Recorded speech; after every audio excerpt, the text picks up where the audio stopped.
ماما جبت ليش تفاح جبور. صلى على محمد، عاشت ايدك عيني. ويدك. انتم هم سامعين بتفاح الجبور لو ما سامعين؟ وهنا جاي يدورون تفاح. باذنجان؟ باذنجان؟ ايه.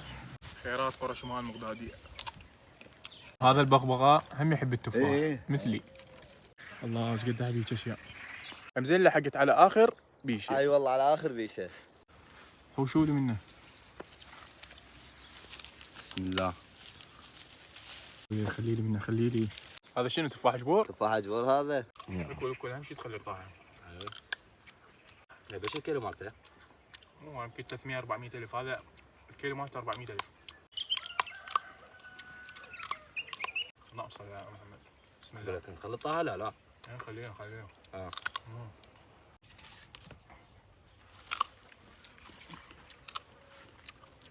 قلت مو قلت خلطها؟ شنو؟ وين راح؟ صار لي ساعه اقول لك خلطها. بس سيد اعرف ليش ما تحبون التفاح؟ الله يزوجك ان شاء الله. كل الهلا بكم بحضوركم ان شاء الله. ويكون 4 نسوان. خلينا نحصل هذا بعدين عند 4. وهاي الختاميه حطينا تفاح في العلاقه وراح نروح.